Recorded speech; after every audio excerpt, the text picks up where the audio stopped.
Shalom, selamat malam Bapak Ibu yang dikasih dan diberkati oleh Tuhan. Bertemu kembali kita dalam Renungan Malam Resort GKI Sampit, edisi Kamis tanggal 11 September tahun 2025 bersama dengan saya Fikari Sonia. Hari ini bagian firman Tuhan terdapat dalam 1 Timotius pasalnya yang pertama, ayatnya yang pertama sampai yang ke-11. Silakan Bapak Ibu sidang jemaat membaca bagian firman Tuhan ini secara keseluruhan. Namun pada saat ini saya akan membacakan satu ayat saja, yaitu pada ayatnya yang kelima, yang begini bunyi firman Tuhan. Tujuan nasihat itu ialah kasih yang timbul dari hati yang suci, dari hati nurani yang murni, dan dari iman yang tulus ikhlas.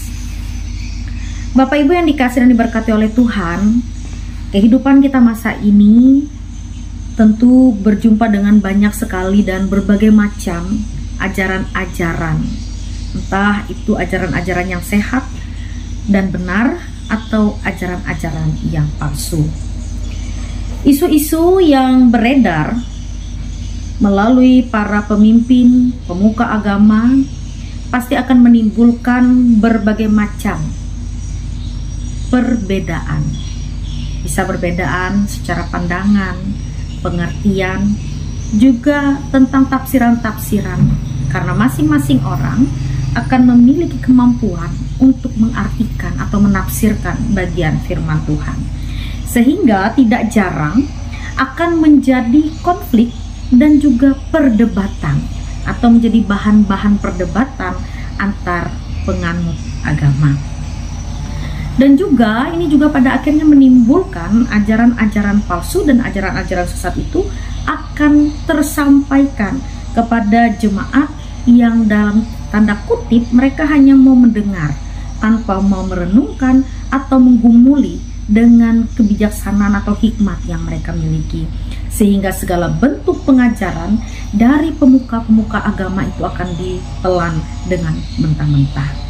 Nah, Bapak Ibu yang dikasih dan diberkati oleh Tuhan, bagian firman Tuhan hari ini juga merupakan surat yang mana disampaikan dari Rasul Paulus kepada Timotius untuk menggambarkan dan mengingatkan juga kepada Timotius bahwa pada masa itu ajaran-ajaran sesat itu sudah mulai berkembang, di mana ini juga menjadi satu ancaman yang besar di dalam kehidupan umat Kristen pada saat itu.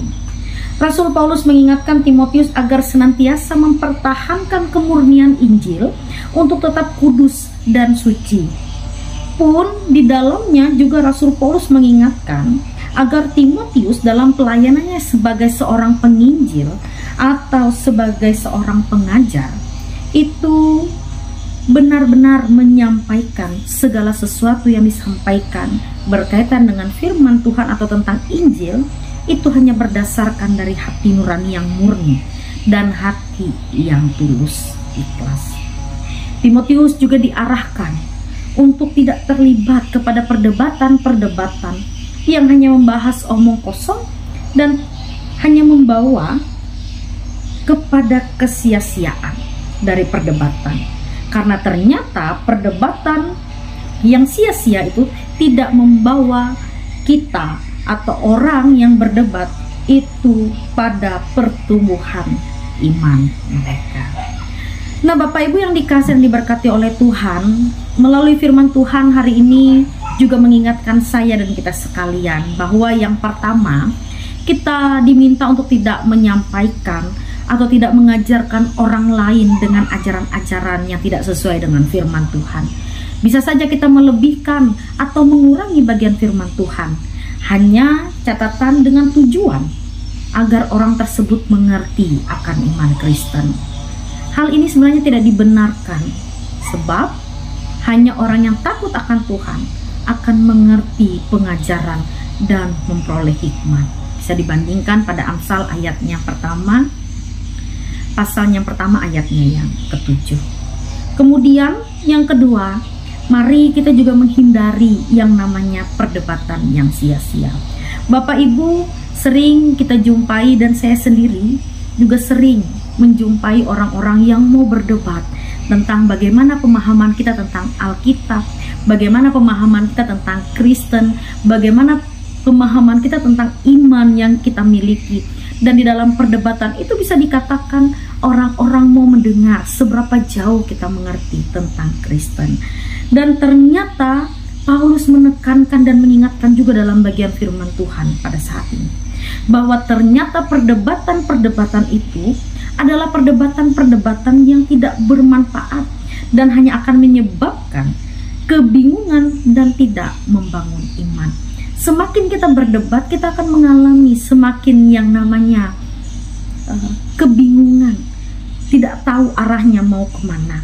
Tetapi mari melalui firman Tuhan juga pada saat ini, masing-masing kita membuka ruang di dalam diri, di dalam pikiran, di dalam hati nurani kita untuk dapat merenungkan setiap perkataan-perkataan, setiap pengajaran-pengajaran yang disampaikan oleh hamba-hamba Tuhan, pun dari setiap orang yang kita dengar ketika mereka mau berbicara tentang Injil, agar kita sebagai umat Tuhan itu bukan hanya mendengar, tetapi kita juga bisa merenungkan bagian dari firman Tuhan. Jika dalam bagian firman Tuhan yang kita dengar, mari kita telusuri bagaimana yang menjadi kebenaran, sebab tidak ada yang tersembunyi bagi Tuhan, bagi mereka yang mau membuka hati, yang mau menumbuhkan iman dan kehidupan mereka supaya takut akan Tuhan. Oleh sebab itu, biarlah kita senantiasa membuka diri kita untuk senantiasa berhikmat, sebab benar apa yang dikatakan Rasul Paulus kepada Timotius dalam ayat yang kelima, tujuan nasihat itu ialah kasih yang timbul dari hati. Boleh dikatakan juga pengajaran itu akan timbul dari pendengaran kita, dari pikiran kita. Ketika kita mendengar, kita berproses di dalam pikiran kita, kita ambil yang baik, kita terapkan yang benar. Dan jikalaupun itu salah, mari kita tinggalkan. Jangan jadikan itu bahan perdebatan, karena perdebatan yang kita lakukan tidak menimbulkan kekuatan iman, tidak menimbulkan iman yang bertumbuh atau membangun iman, tetapi hanya menyebabkan kebingungan, dan lambat laun itu akan menjadi ajaran-ajaran yang salah yang berkembang di dalam hati kita. Dan ketika kita sudah mendapatkan ajaran salah, kita akan mengajarkan orang lain. Supaya ajaran itu tidak terus berkembang, ajaran-ajaran salah itu tidak berkembang, mari kita mulai dari diri kita membatasi ajaran-ajaran yang salah, ajaran-ajaran palsu itu kita abaikan, itu kita tinggalkan, kita jauhi. Dan ajaran-ajaran yang benar, ajaran-ajaran yang sehat sesuai dengan firman Tuhan, itu yang kita lakukan di dalam kehidupan kita sebagai orang percaya. Tuhan menolong kita untuk senantiasa hidup takut akan Tuhan. Mari kita berdoa. Bapa di dalam sorga, kami mengucap syukur dan berterima kasih akan kebesaran dan kebaikan Tuhan dalam kehidupan kami sebagai orang percaya. Kami senantiasa diingatkan, kami senantiasa diajarkan agar senantiasa bertumbuh iman, pengharapan kami semakin dikuatkan hanya di dalam Tuhan. Biarlah firman Tuhan yang boleh kami dengar itu boleh dimetraikan dalam hati dan pikiran kami masing-masing, dan hikmat Tuhan menolong kami, Roh Kudus Tuhan memampukan kami untuk menjadi pelaku firman-Nya. Kami serahkan Tuhan hidup dan kehidupan kami hanya dalam tangan-Mu. Biarlah Tuhan senantiasa memimpin kami untuk hidup di dalam Kristus dan di dalam kebenaran. Dalam nama Tuhan Yesus Kristus kami berdoa. Amin.